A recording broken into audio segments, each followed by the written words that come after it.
because of that. Because when I first started, I had cue cards all the time. I literally had about 20 plus questions written out, and I kind of had to try to think ahead too. Thinking, well, what if I ask this question, the answer this way? How could I get ahead of them and say, okay, well, you did this, so why would you do this instead, sort of thing. Yeah, the thing is with your shows, you've got two heads are always going to be better than one. If there's two of you, you can always work off each other. Yeah, I'm a kind of I'm kind of on my own really, apart from Pebbles, isn't that right, babes? Yeah. When you got two heads, it always works better. There's always something we can bounce off someone. That's why I think your show works so well.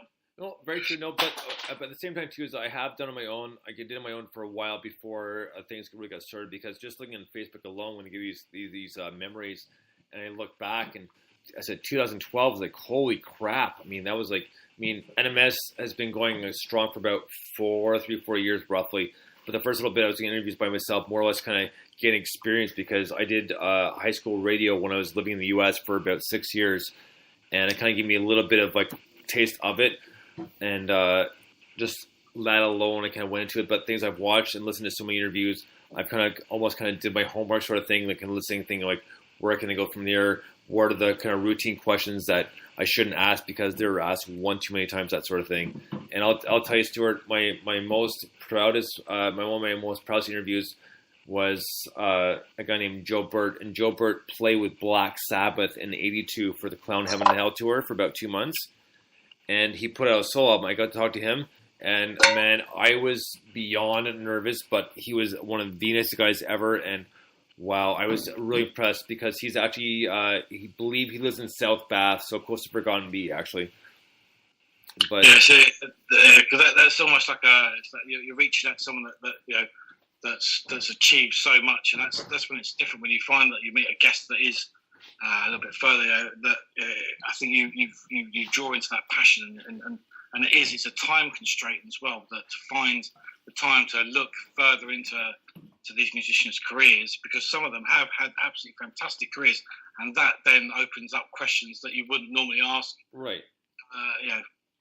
Other musicians, I suppose. I must admit, my interview technique is that I go drinking with people. I ask them, I say to them, I've got this guest on the show, what sorts of things should I ask them?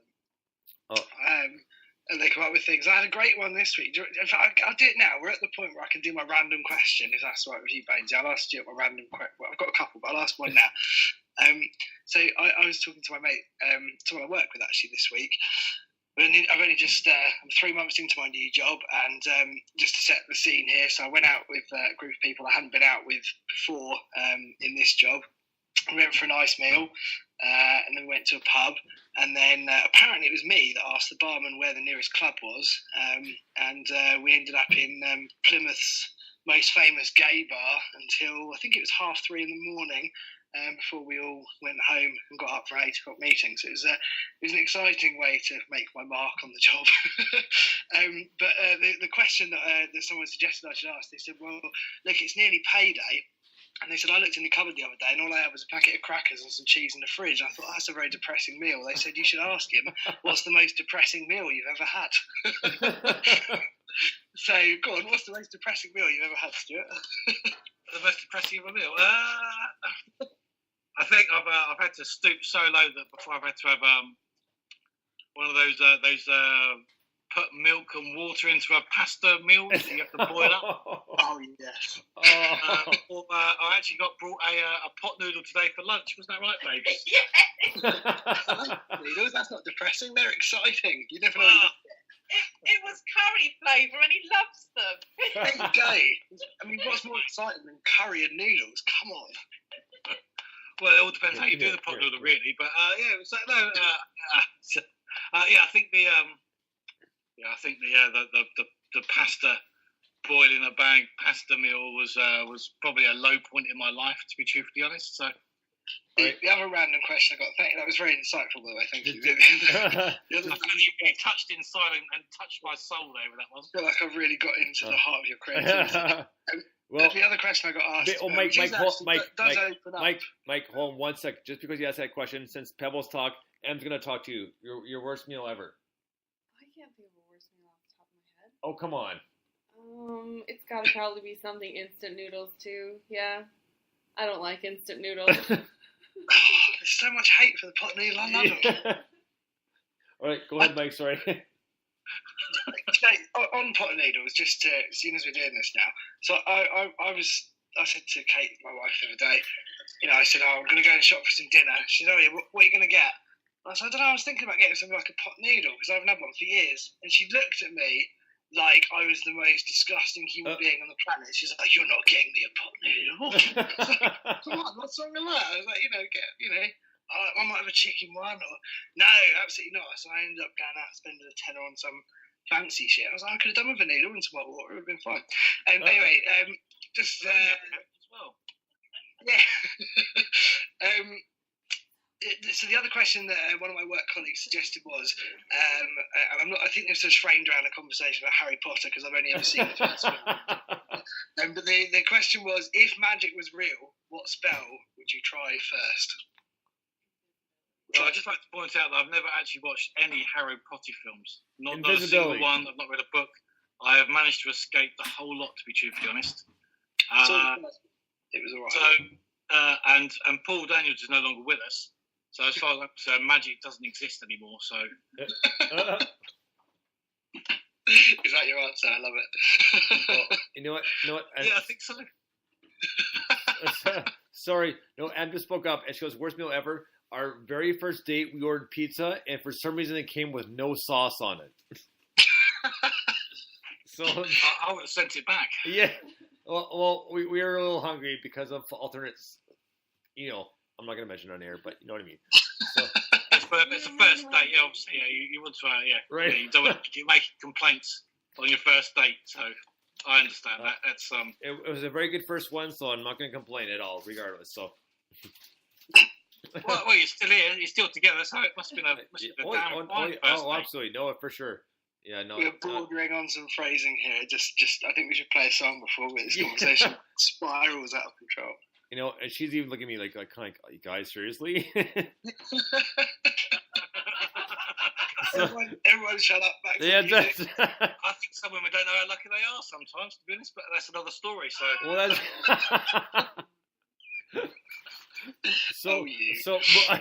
Well, you two. You. Yeah. So getting to our next song, we're getting to a band called Dark Matter, and the song is called Do You Know? Dig this.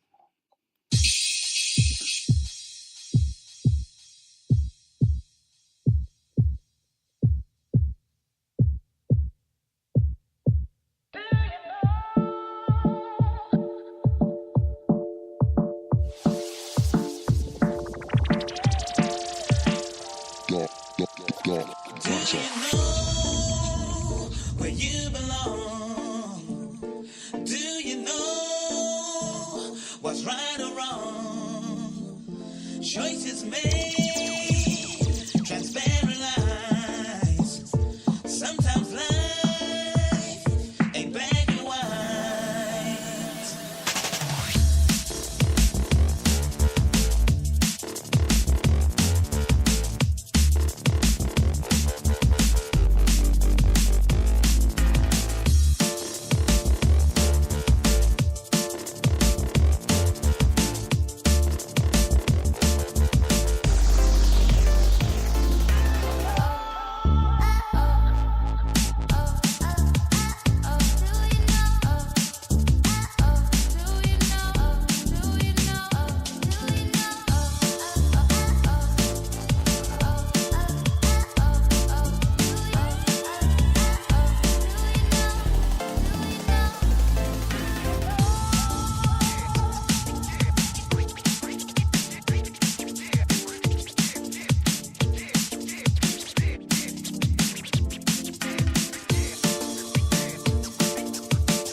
you belong. Do you know what's right or wrong? Choices made, transparent lines. Sometimes life ain't black and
Dark Matter with Do You Know?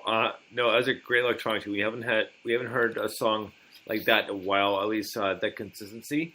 But great tune. I love the vocals, and you know what? It kind of remind me of Massive Attack.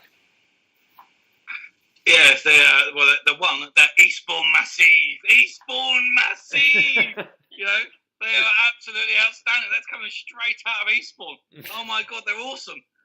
They're absolutely fantastic, and that's it's with David Boomer and Trek, who's part of that as well. They're absolutely fantastic, and you know, what a great track! And that was my number one on my Radio Indie Alliance chart this week. And what a track! What a tune! What a tune! Yeah, and I've been playing their stuff for a little while now because they're just outstanding, and they just seem to hit it every single time, and they're just an awesome band. I can't highly recommend them enough. Just people go check them out. Go check them out. The Eastbourne Massive. How do you follow that, Mike? I'm just gonna give you a feel for how good I thought that track was. So I mentioned I was driving to Plymouth the other day. For people that aren't sort of, well, in the UK or in my area, it's about a 4.5 hour drive, right? So it's about 250 miles. Half it's down some crappy little country roads. It takes like 4.5 hours, a little bit longer if you stop to have a wee. And so I was driving along. I timed it so I left at 7. So 7 till 9, I was listening to the Premium Blend radio show. I think that track was played reasonably early on in one of the first hour. Yeah, it was in the first hour, wasn't it? That track was so good that at 9 o'clock, I found the nearest service station, pulled into it, went on Mixcloud and started looking up dub reggae, drum and bass, and then for some reason I went on to grime playlists as well. But my next 90 minutes was a dub playlist that was, you know, I just thought I've got to hear more of this sort of stuff. And then there was an hour of drum and bass, which I think was someone mixing tracks from about 91 to 2011, or I think it's 20 years of drum and bass basically, which is a really good hour.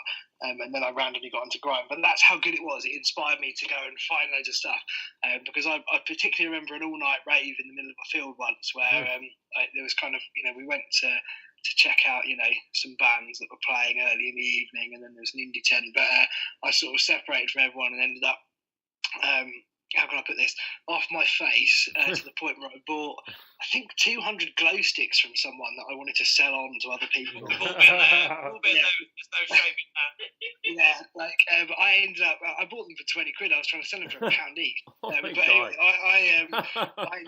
I ended up in the dub tent listening to, that Bam Bambina, all that sort of stuff, and it was absolutely awesome. But that track just brought me back there to the point where I had to go and listen to another 90 minutes of dub just to get in that zone again.